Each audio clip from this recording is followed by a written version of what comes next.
el título de este mensaje, quizás el chico no lo entienda, luego lo va a entender, es Bajo el dominio del yo. Y vamos a estar hablando, nos vamos a incomodar un poco. Usted sabe que a mí el Señor me incomoda, así que lo tiene que incomodar a usted también. Y vamos a incomodarnos un poquito con este mensaje, pero vamos a crecer, es a lo que venimos, a crecer en el Señor. Y hace un tiempo yo venía ministrando mi corazón y venía trabajando en mi corazón con esto de empezar a moldear mi vida según lo que la palabra dice de cómo yo tengo que vivir. Porque a veces tenemos un montón de costumbres o hábitos incorporados que lo hacemos porque vimos a alguien hacerlo, porque alguien nos aconsejó que lo hiciéramos o porque esa es la vida de iglesia, esa es la costumbre, eso es lo que tengo que hacer. Pero muy pocas veces vamos a la palabra y decimos, a ver, ¿qué dice Dios en su palabra de cómo yo tengo que vivir mi vida? ¿Qué dice la palabra de cómo tiene que ser mi vida como creyente? Y hace un tiempo que, no sé por qué Dios empezó a poner esto en mi corazón y empecé como a escudriñarme en la palabra, a ver qué es lo que la palabra dice de cómo yo debo de vivir mi vida como creyente. Y me he dado cuenta que es bastante simple la explicación. Hay dos formas que nosotros tenemos de vivir nuestra vida. Bajo el dominio de nuestro yo o bajo el dominio de Cristo. O estamos bajo el dominio de nuestro yo o estamos bajo el dominio de Cristo. Esas son las únicas dos formas que nosotros tenemos de vivir nuestra vida como creyentes. Y tú dirás, yo ya recibí a Jesús en mi corazón. Yo ya hice esa oración de fe, yo ya vengo a la iglesia, yo ya me entregué al Señor, yo ya estoy viviendo bajo el dominio de Cristo. Y acá es donde empiezan las definiciones de nuestro corazón, porque la palabra dice que el corazón es engañoso más que, ayúdame, más que todas las cosas. No sé si que usted sabe de Biblia. El corazón es engañoso más que todas las cosas. Ahí está, gracias, pastor.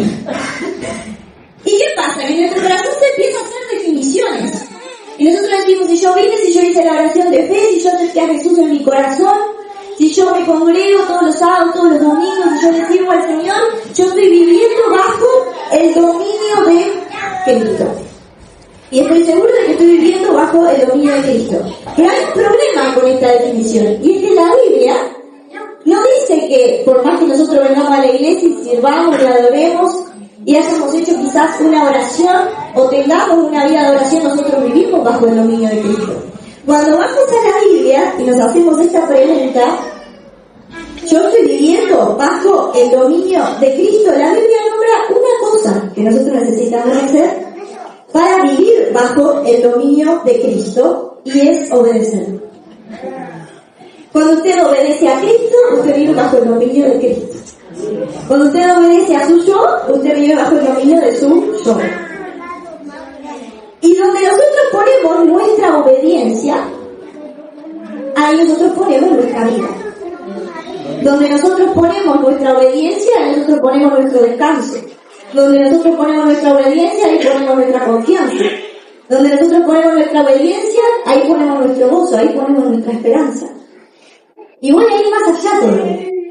Donde nosotros ponemos nuestra obediencia, en ese lugar, nosotros le entregamos también el dominio espiritual de nuestra vida. Y lo vamos a ver en Romanos, capítulo 6, versículo 16. Gracias a los chicos de multimedia que los volví locos con las versiones. Le mandé la versión y me dijeron, ¿alguna más? Pero gloria a Dios porque ellos están siempre bien temprano y arman todos los versículos, así que damos gloria a Dios por sus vidas. Y vamos a leer en Romanos, capítulo 6, versículo 16. Miren lo que dice, por favor no se pierdan. Miren lo que dice. ¿Acaso no saben ustedes que cuando se entregan a alguien para obedecerlo, son esclavos de aquel a quien ustedes obedecen? Claro que lo son, ya sea al pecado que lleva a la muerte o de la obediencia que lleva a la justicia. Y voy a leer esa partecita de vuelta. ¿Acaso no saben ustedes que cuando se entregan a alguien para obedecerlo, son esclavos de aquel a quien obedecen? Dice la palabra que cuando yo obedezco algo, yo me vuelvo esclavo, no solamente estoy bajo el dominio, Porque yo lo llevé hasta ahí, pero la palabra lo llevó más profundo todavía. No solamente estamos bajo el dominio de lo que obedecemos, sino que nos volvemos esclavos de lo que obedecemos. Y por eso el apóstol Pablo le decía a la iglesia, ustedes han decidido volverse esclavos de su yo, han decidido volverse esclavos de su pecado, pero yo decidí volverme esclavo de Cristo. ¿Y por qué el apóstol Pablo utilizaba esta analogía del esclavo? Porque suena como fuerte, ¿no? Yo no soy esclavo de Cristo, supone que yo soy libre. Pero él utilizaba en ese tiempo esa analogía de la esclavitud, porque el esclavo tiene un sentido de pertenencia hacia su amo. El esclavo le pertenece al amo, le sirve al amo, le rinde cuentas al amo, le obedece al amo. Entonces era perfecto en ese tiempo la figura de la esclavitud para poder mostrarle a la iglesia en qué estaban poniendo su confianza, a quién estaban obedeciendo. Y nuestro corazón es como ese esclavo, está bajo la sumisión de, está bajo la pertenencia de, está bajo la autoridad de, está bajo el dominio de aquel a que decide obedecer. Y como les decía hoy, no hay muchos lugares donde nosotros podemos poner nuestra obediencia. Obedecemos lo que sentimos acá, en nuestro corazón, lo que dice nuestro yo, o obedecemos a Cristo, que es lo que dice su palabra. Y si te preguntan, ¿por qué estás dando tanto del yo y no estás nombrando el diablo? ¿No? Porque nosotros tenemos como blanco, negro, o Dios o Satanás, ¿no? Entonces decimos, en todo caso yo obedecería a Dios o obedecería a lo que Satanás quiere para mí. O estoy del lado de Dios o estoy del lado de Satanás. Pero a mí me debe decir esto que es muy importante. Al diablo no le interesa tanto su adoración o su culto. El enemigo no está buscando que usted le rinda adoración, que usted le rinda culto. Lo que el enemigo especialmente le interesa es que usted obedezca los deseos de su yo. Porque cuando el enemigo, el diablo, tienta a Eva en el huerto, no le dice, Eva, vení y adorame, rendime culto, yo necesito tu adoración, yo quiero tu adoración. No le dice eso. Le dice, no, hay algo que deseas ahí en tu corazón. ¿No ves que Dios te dio todo eso, pero te hace falta esto? Y le trató de despertar el deseo de su yo, de su necesidad. Y cuando Eva vio que su yo le estaba pidiendo algo, obedeció el deseo de su yo y decidió no obedecer a Dios. Y cuando el pecado entró en la vida de Adán y Eva, el enemigo ya tenía autoridad. Porque donde entra el pecado, el enemigo tiene autoridad. Dice la palabra que cuando alguien está en santidad, la autoridad la tiene Dios. Pero cuando reina el pecado, la autoridad la tiene Satanás. Entonces, es bastante simple la dinámica. El enemigo te va a pedir que vos obedezcas a tu yo. Y te va a seguir alimentando ese sentimiento, lo que vos sentís, lo que vos querés, tus deseos, tus sueños, tus aspiraciones. Y te va a mantener ahí. Y esa puerta de obedecer a tu yo va a traer consigo el pecado. Porque cuando yo no obedezco a Dios y obedezco mis propios deseos, ya estoy pecando en mi corazón. Y cuando el pecado entra, yo le entrego la autoridad al enemigo sobre mi vida. Entonces Satanás es mucho más sutil, mucho más astuto, mucho más fino de lo que nosotros creemos. Él se va metiendo en cosas en donde nosotros ni siquiera nos damos cuenta.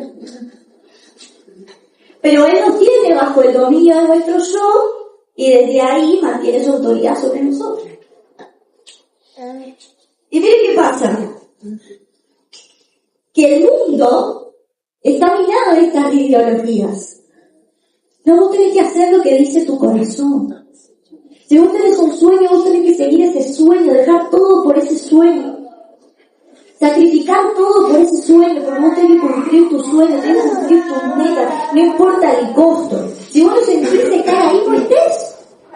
Si vos no sentís hablar con esa persona, no hables con esa persona.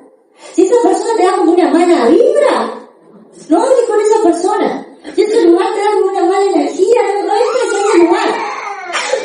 Y miren cómo el mundo nos tiene rindiéndole culto a nuestro yo, a nuestros sentimientos, a nuestras emociones, y que lo hagan todo está bien. porque el mundo no conoce de Cristo, porque el mundo no conoce la palabra. Pero el problema está cuando esta ideología se comienza a filtrar en la iglesia, se comienza a filtrar en los creyentes. Y ya lo que importa no es obedecer a Cristo, lo que importa es lo que me pide mi yo. Y a veces lo que te pide tu yo suena un poquito más espiritual. Porque tal vez tu yo no te esté pidiendo un pecado, pero tu yo te está pidiendo cosas que quizás la palabra no dice que deberías de tener. Y tu yo te está pidiendo éxito, y tu yo te está pidiendo un cargo, y tu yo te está pidiendo un ministerio, y tu yo te está pidiendo el aplauso de la gente, y tu yo te está pidiendo muchas cosas, y nosotros vamos atrás de nuestro yo. Cuando la palabra dice que Cristo es suficiente para nosotros. Dice la plenitud de aquel que todo lo llena en todo, dice la palabra. Es decir, que la persona de Cristo nosotros estamos completos. Amén. Pero nosotros muchas veces nos vamos atrás de nuestro yo. Y cuando más obedecemos la voz de nuestro yo, más pecado comienza a haber en nosotros. Y cuando más pecado hay en nosotros, más puertas le comenzamos a abrir al enemigo. Y yo creo que es por eso que el enemigo está tan interesado en hacerle tanta propaganda al yo, tanta exaltación al ego. Uno de los mejores consejos que nos dieron los pastores fue: manténganse humildes. Siempre vean a los demás como mejores que ustedes. Cuanto más el Señor nos use, más humildes sean.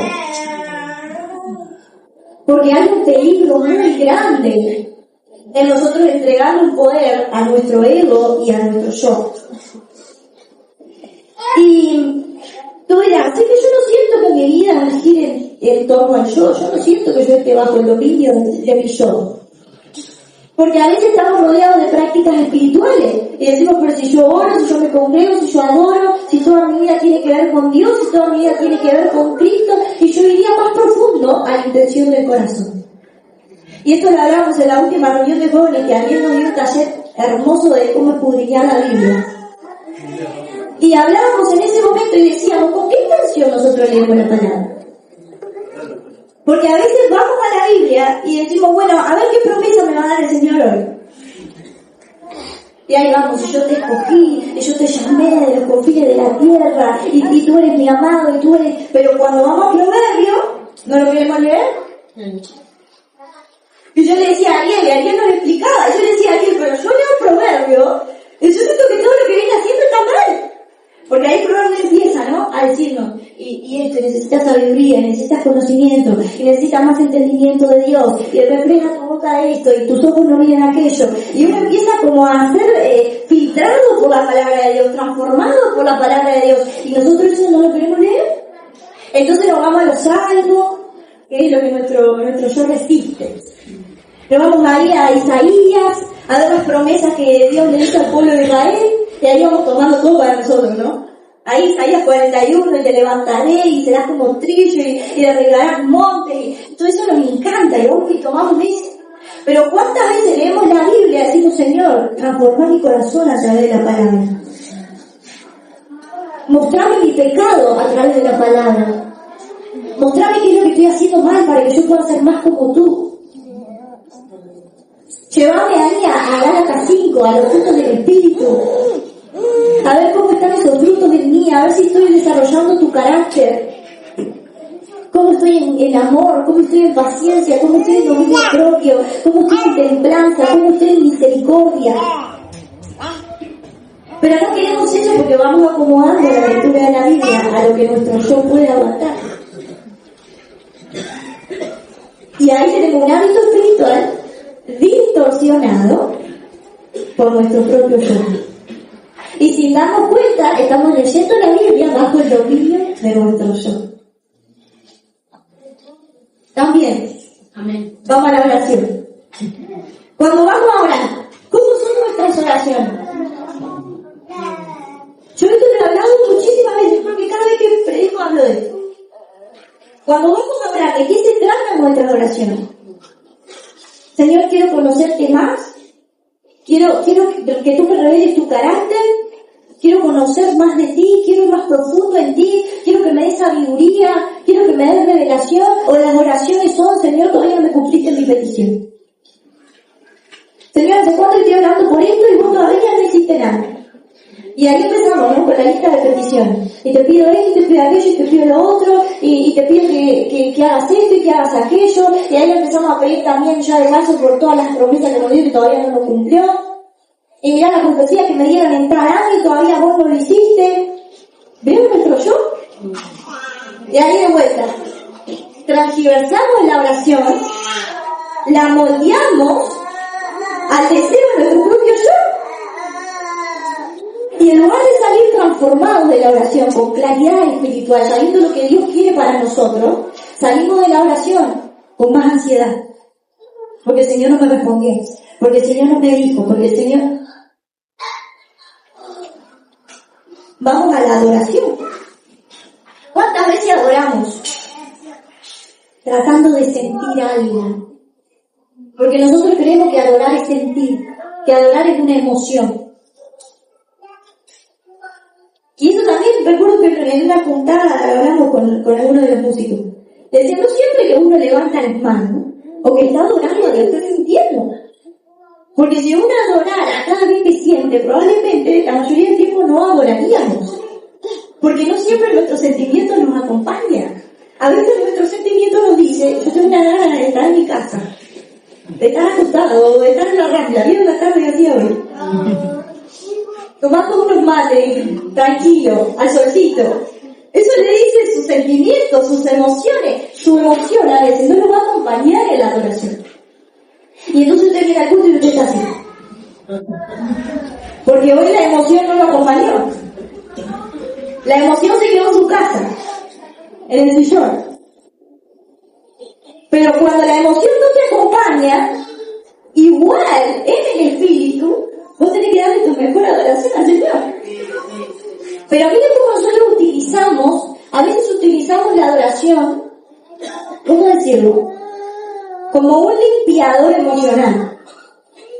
Y me voy a explicar. A veces yo traigo todas estas emociones, ¿no? Yo vengo enojado, yo vengo triste, yo vengo decepcionado, yo vengo con todo esto en mi corazón. Y entonces yo vengo y yo quiero adorar para que la adoración limpie todo eso, porque es cierto, cuando nosotros adoramos al Señor, el Señor nos limpia.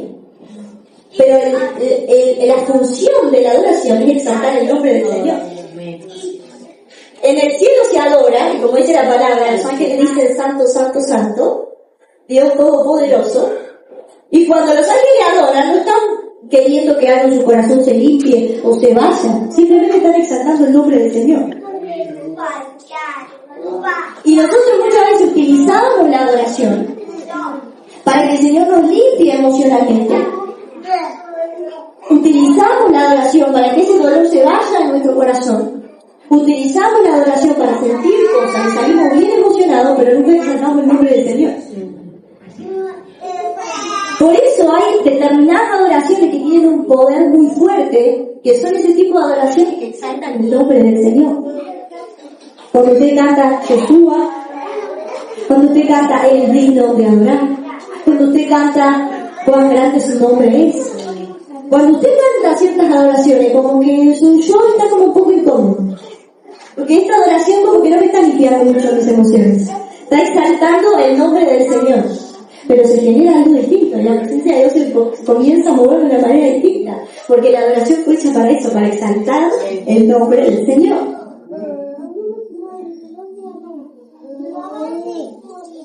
Cuando yo sirvo, cuando el Señor me da la oportunidad de servir, ¿cuál es la intención de mi corazón con el servicio? Porque la palabra dice que el Señor nos dio dones y talentos para la edificación de la iglesia, para la edificación del cuerpo de Cristo y para que el reino de Dios crezca. No para mi propia edificación, no para mi propio llamado, no para mi propio ministerio, no para mi propio crecimiento, para la edificación del cuerpo de Cristo. Y cuanto más, o sea, naturalmente, cuanto más yo edifico el cuerpo de Cristo, más Dios me va, bueno, sí. Ahí vuelvo. Cuando yo edifico el cuerpo de Cristo, más Dios me usa. Pero cuanto más yo me edifico a mí mismo, más Dios me sienta. Y ahí el Señor me dice, ¿para qué? Te voy a tener que entender de qué se trata esto. Pero cuando nuestro corazón está en edificar el cuerpo de Cristo, en edificar a la iglesia, el Señor te levanta y te comienza a usar, te comienza a abrir puertas, porque tu corazón está donde tu corazón tiene que estar. Cuando vos sos adorador y en tu corazón hay una pasión por exaltar el nombre del Señor, y tú por dentro es una tristeza y un enojo, y como le dije hoy, tus sentimientos de lo allá en tu habitación, y vos viniste solo, o lo peor, arrastrándolo. Pero en tu corazón hay una pasión por exaltar el nombre del Señor. El Señor te va a levantar y te va a usar como nunca. Por eso cuando el sentimiento no te acompaña, el Señor te usa más. Hay veces que yo vengo y estoy como bien emocionada por servir y ese día yo digo, no sé por qué estoy tan emocionada, como que tengo una mala señal. Y los días que vengo ahí me vengo arrastrando mi yo, porque mi yo no quiere servir, porque mi yo no quiere venir, porque mi yo no quiere adorar. Ese día yo ya sé que algo va a pasar. Mire, esta semana, el pastor, ¿cuándo me escribe el pastor? El lunes. Sí, por ahí. Lunes. Después que el pastor me mandó ese mensaje, yo quiero decir que yo venía teniendo una semana preciosa. Yo estaba todo en el espíritu, todo había salido bien, todo había salido espectacular. ¡Qué semana! Y estaba en el trabajo ahí, qué linda semana, Señor. Gloria a Dios, me acaba de empezar el pastor. Vale, voy a predicar, y se me rompieron los dientes, para empezar. Se me rompieron los dientes. Me hice un esguince en el pie derecho. Usted me ve ahora bárbaro, pero un esguince en el pie derecho. Usted no sabe todo lo que pasó esa semana. Pero yo dije, gloria a Dios, porque cuando el sentimiento no acompaña, cuando el enemigo se levanta, cuando las cosas comienzan a oponerse hacia lo que Dios quiere hacer en tu vida, es porque algo grande Dios va a hacer. Pero nosotros queremos que el sentimiento nos acompañe. Es que hoy no sentí de orar. Es que hoy no sentí de leer la Biblia. Es que iba a llorar, pero lo reprogramé porque hoy no sentí que era el día. Estaba como, la atmósfera estaba como, hoy no era el día para Señor. Y vivimos ahí, bajo el dominio de nuestro yo, bajo el dominio de nuestro ego. Y el Señor me hizo una pregunta a mí, muy dura, que yo te la quiero hacer a vos también. Y el Señor me dijo, ¿yo puedo confiar en tu obediencia? El Señor no necesita confiar en tu talento, ni en tus dones, ni en lo bien que vos haces las cosas. Porque hay muchos que tienen talento, que tienen don y que hacen bárbaras las cosas. Pero el Señor necesita confiar en tu obediencia. Que cuando Él te dé lo que vos le pedís, vos le vas a obedecer. Y vas a seguir siendo fiel a lo que Él te ha mandado a hacer. ¿Y cuál es la consecuencia de vivir para nuestro yo? Que siempre vas a tener un deseo nuevo. Vas a tener algo y ahora vas a querer otra cosa.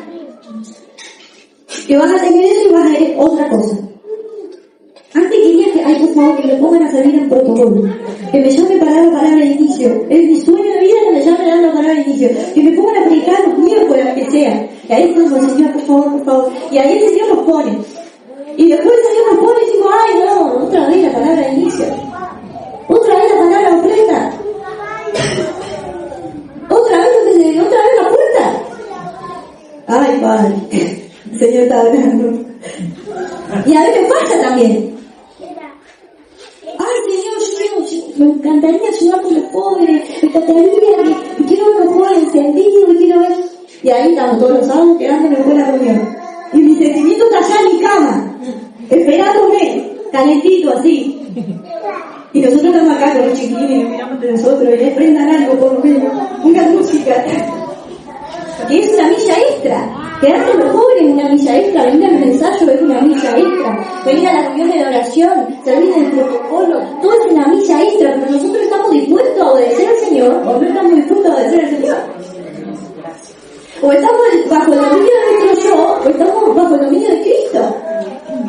Y cuando vivimos bajo el dominio de nuestro yo siempre nos va a pedir algo más. Y quiero la casa, y después la casa el auto, y después el auto los hijos, y después de los hijos el ministerio, y la carrera, porque el Señor todavía no terminé la carrera, y ahí empezamos, ¿no? Y a veces no nos da la vida para todo lo que nos pide nuestro yo. A veces hay que decirle a nuestro yo, bajate. ¿Qué es lo que Cristo quiere para mí? ¿Cuál es la voluntad de Dios para mi vida. Y cuando nosotros vivimos bajo el dominio de nuestro yo, vivimos en ansiedad, vivimos en preocupación, vivimos en amargura, en tristeza, en dolor. Porque nuestro yo no se calla, porque nuestro yo no se sacia, porque nuestro yo no obedece y nunca deja de pedir más. Y como si los deseos de tu yo no fueran suficientes, le comenzamos a dar autoridad al enemigo. Y ahí empieza el enemigo, porque viste que todavía Dios no hizo esto, porque viste que Dios todavía no te dio esto, pero viste que todavía te tienen ahí, en ese servicio. Y comenzamos a llenarnos de insatisfacción, de decepción, de desilusión, de desánimo. Y aparte de los deseos nuestros, ya empiezan los ataques espirituales. Y decimos, ¿por qué el enemigo me ataca tanto? ¿Por qué siento tanta opresión? ¿Por qué me está pasando esto si antes no era así? Y porque llevamos demasiado tiempo viviendo bajo el dominio de nuestro propio yo. Y sin darnos cuenta le hemos dado al enemigo la autoridad sobre nuestra vida. Y yo quiero decirte hoy de parte de Dios, si tú te has sentido infiltrado por la ansiedad, infiltrado por la preocupación, infiltrado por la tristeza, infiltrado por el desánimo, por el desgano, infiltrado por una frialdad espiritual que no se va, infiltrado por ataques del enemigo que vienen de uno o de otro lado, y parece un ciclo repetitivo que nunca se termina. Yo quiero que te preguntes, ¿no será que yo estoy escuchando demasiado a mi propio yo? ¿No será que estoy escuchando demasiado los deseos de mi engañoso corazón? Porque así lo describe la palabra. Mi corazón es engañoso,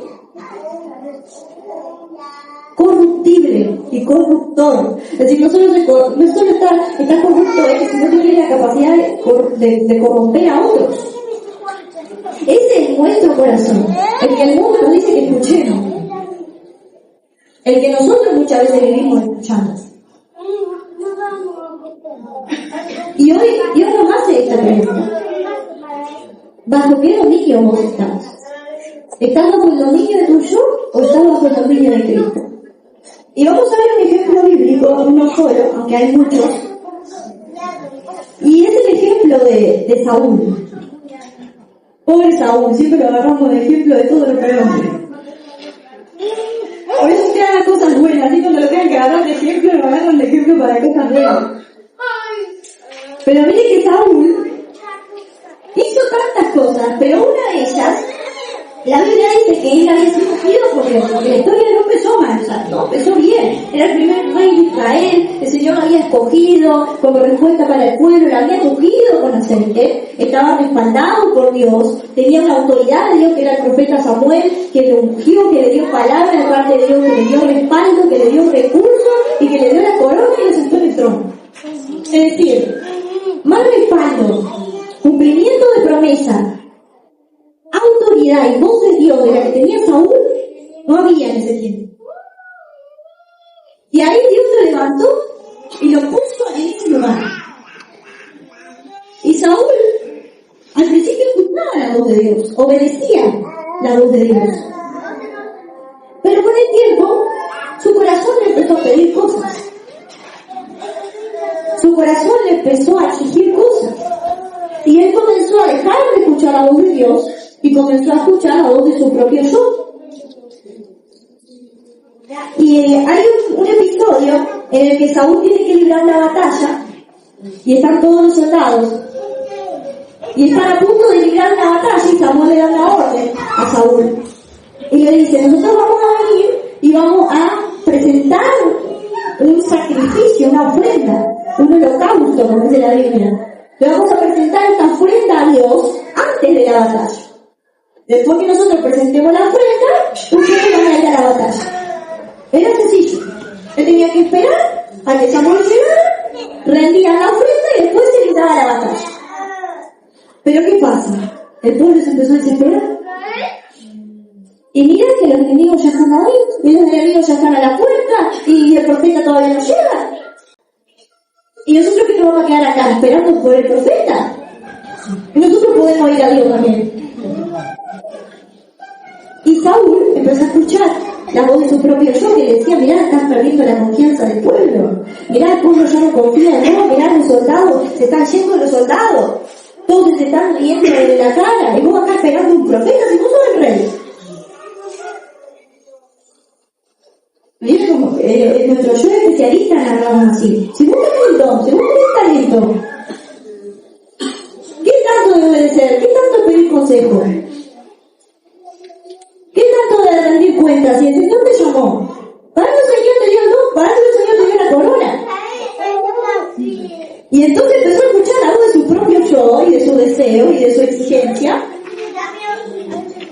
Y no era la voz de Satanás. Porque nosotros queremos siempre echarle toda la culpa a Satanás. No era la voz de Satanás, era la voz de su yo, era la voz de su ego.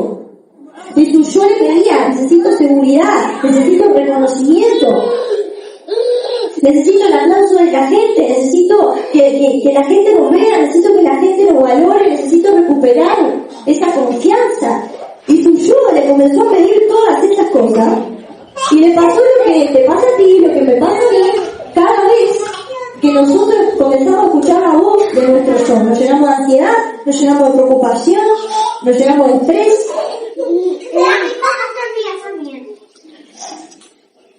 Y miren lo que sucedió, lo vamos a leer. En 1 Samuel capítulo 13. Vamos a leer del versículo 8 al 14 en la versión TLA. Y miren lo que dice, no se pierda. Allí en Gilgal, Saúl esperó a Samuel 7 días para que presentara las ofrendas y los sacrificios, pues antes de eso no podía empezar la batalla. Pero al ver Saúl directo que Samuel no llegaba y que los del ejército comenzaban a huir, ordenó: tráiganme los animales y las ofrendas de paz que vamos a presentárselas a Dios. Y Saúl mismo presentó las ofrendas. Todavía no terminaba de ofrecerlas cuando Samuel llegó. Al verlo, Saúl fue a saludarlo, pero Samuel le dijo: ¿qué es lo que has hecho? Y Saúl le respondió: es que mis soldados ya me estaban abandonando y tú no llegabas, como prometiste hacerlo. Por eso tuve que presentar las ofrendas para pedir la ayuda de Dios. Además, los filisteos ya estaban en Micmas, listos para venir a Gilgal y atacarme. Mire esto. Pero Samuel le dijo: ¿estás loco? Si hubieras obedecido la orden de tu Dios, tu reino habría durado para siempre. Pero como no lo hiciste, tu reino no durará mucho tiempo. Dios ya ha decidido quién será el próximo rey. Y miren cómo dice esta versión: ese rey sí lo obedecerá. Tremendo. Y después de literalmente dos capítulos más adelante, Saúl se vuelve a encontrar en la misma situación de desobediencia, y Saúl le dice algo muy similar, y le pregunta en ese mismo versículo que hicieron los chicos hoy, 1 Samuel 15, versículo 22. ¿Se complace Jehová tanto en los holocaustos y víctimas como en que se obedezca a las palabras de Jehová? Ciertamente el obedecer es mejor que los sacrificios. Una sola cosa Dios quería. Una sola cosa. Y era la obediencia. Dios no quería. Lo importante no era el holocausto. Lo importante no era la ofrenda. Lo importante no era lo que tenía él. Lo importante era su corazón. Era su obediencia.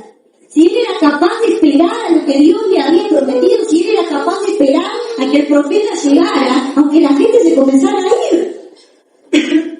Y a veces nos pasa eso a nosotros, empieza a pasar el tiempo, ciertas personas se comienzan a ir de nuestro lado, ciertas cosas que queremos no comienzan a llegar a nuestra vida y nos comenzamos a desesperar.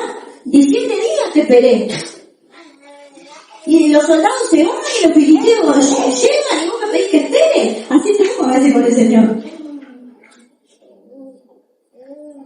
A nosotros nos pasó con el tema de la casa que compramos y que tenemos hoy en día.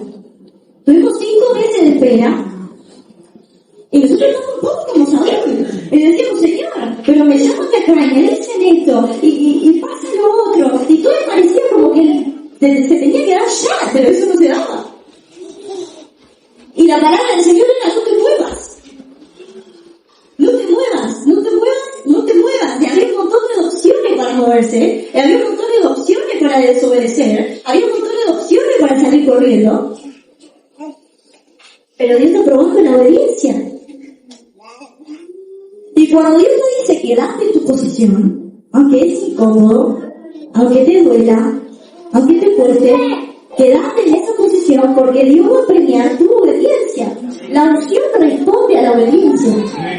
La unción no responde a talento, la unción no responde a dones, la unción no responde a la ofrenda que voy dando, la unción responde a la obediencia.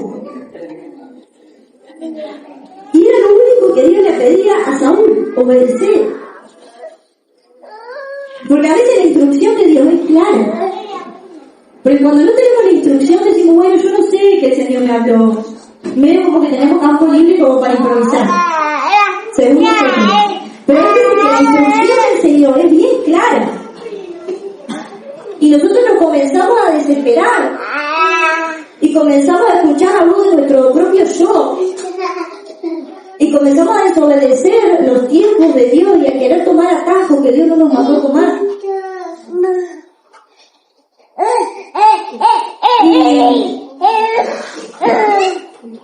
Y a veces nosotros decimos, es que yo oré por esta situación, es que yo asumí por esta situación, es que yo pedí consejo por esta situación. Y creemos que por cumplir con esas disciplinas espirituales tenemos licencia para después tomar la decisión que queramos. Pero Saúl estaba rindiendo adoración a Dios, no era que estaba adorando a Baal. Él estaba orando a Dios, él estaba rindiendo adoración a Dios, estaba armando a Dios su ofrenda, su holocausto.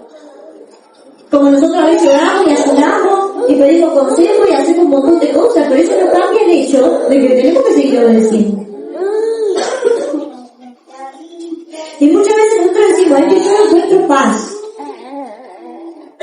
es que yo no encuentro gozo, es que yo no sé qué hacer con esta ansiedad que no se me va, es que yo no sé qué hacer con esta preocupación, no sé qué hacer con estos pensamientos.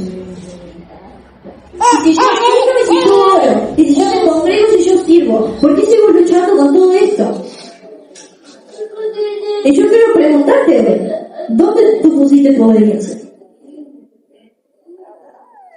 Porque está increíble la oración, está increíble la adoración, está increíble el ayuno. Pero si el resultado de todo esto a mí no me lleva a obedecer, yo no voy a ver respuesta de Dios. Y a veces nosotros decimos, es que yo me metí 3 horas a orar. Y cuando salimos a orar, desobedecimos. Y el Señor dice, bueno, pero sos Saúl, o sea, tenés ahí tu sacrificio, tus 3 horas de ayuno, tus 3 días de ayuno, tus 3 horas de oración, 1 hora de consejería, y salimos de ahí a desobedecer. Entonces, que tengamos claro esto, si nosotros queremos el respaldo de Dios en nuestras vidas, si nosotros queremos la unción de Dios en nuestras vidas, si nosotros queremos ver fruto de nuestro espíritu, necesitamos entender que la unción responde a la obediencia. Las puertas abiertas responden a la obediencia.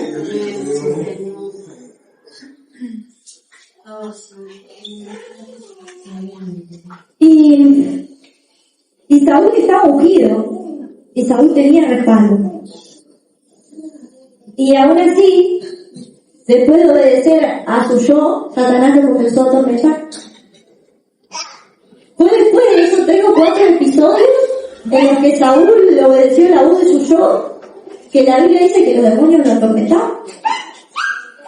Incluso David tocaba el arpa un tiempo más adelante para que los demonios de Saúl se calmaran. Y usted dice, pero ¿cuándo? Si está ungido con aceite.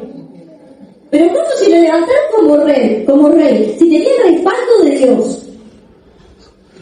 Y muchas veces nosotros creemos que como aceptamos a Jesús en nuestro corazón y nos congregamos, ya tenemos el respaldo de Dios asegurado.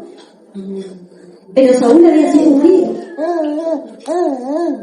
Y tenía el respaldo de Dios y tenía el respaldo de Samuel.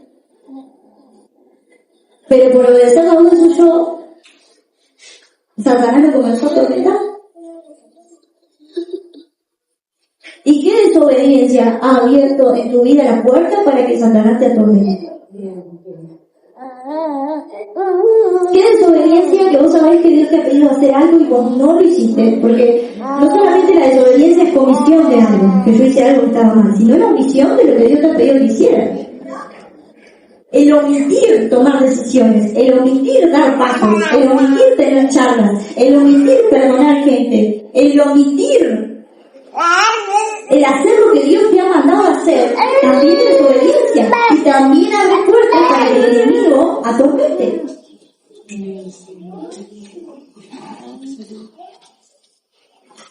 Y la obediencia a Cristo requiere la muerte del yo.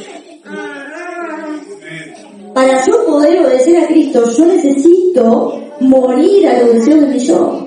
Necesito morir a lo que mi yo me está pidiendo, mis ambiciones, a mis deseos, a mis emociones, a mis sentimientos. Y cuando yo muero a los deseos de mi yo puedo obedecer a Cristo. Y necesitamos someterlo todo bajo la voluntad de Dios. La voluntad de Dios es buena.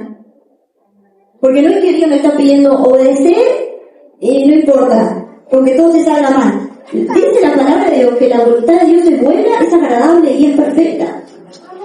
Para cumplir el plan que Dios tiene, no para cumplir el nuestro. La voluntad de Dios es buena, es agradable y es perfecta, pero la obediencia no es fácil. En la obediencia a veces hay dolor, en la obediencia a veces hay llanto, en la obediencia a veces hay renuncia, en la obediencia a veces hay sacrificio. Y ahí es cuando tú dices, es que yo estoy obedeciendo a Dios, pero duele, sí va a doler. Obedecer a Dios va a doler. Obedecer a Dios va a llevar consigo sacrificio. A veces no vas a entender la instrucción que el Señor te da. Pero el resultado de esa obediencia, que es la voluntad de Dios, es bueno, agradable y perfecto. Y la voluntad de Dios para Jesús era buena, era agradable, era perfecta, porque el plan ¿cuál era? ¿Salvar a la humanidad? No había más plan bueno, no había más plan agradable ni más plan perfecto que el que Dios estipuló para Jesús, que era salvar a la humanidad. La voluntad de Dios era buena, pero la obediencia era lo difícil. Porque en la obediencia había una cruz. Y a veces el plan que Dios tiene para tu vida es bueno, es agradable, es perfecto. El plan que Dios tiene para tu vida es bueno, es agradable y es perfecto, pero la obediencia hay una cruz. Y si vos no tomás la cruz de esa obediencia, nunca vas a llegar a esa voluntad de Dios buena, agradable y perfecta. Y me encanta Jesús porque había entrega en él. Había una pasión desbordante por hacer la voluntad de su Padre, y él lo decía. Yo quiero hacer la voluntad de mi Padre. Muchas veces se lo decía a los discípulos. Y cuando llega la hora, dice la Biblia que Pedro se desespera, toma una espada y hiere a un soldado. Usted conoce esa historia. Y Pedro va y hiere al soldado. Y Jesús le dice, en Juan 18:11, Jesús le dijo a Pedro, guarda tu espada. Si mi Padre me ha ordenado que sufra, ¿crees que no estoy dispuesto a sufrir? Vi esta versión, impresionante, la TLA. Lo voy a leer de vuelta. De inmediato Jesús le dijo a Pedro, guarda tu espada. Si mi Padre me ha dado la orden de que sufra, ¿crees que no estoy dispuesto a sufrir?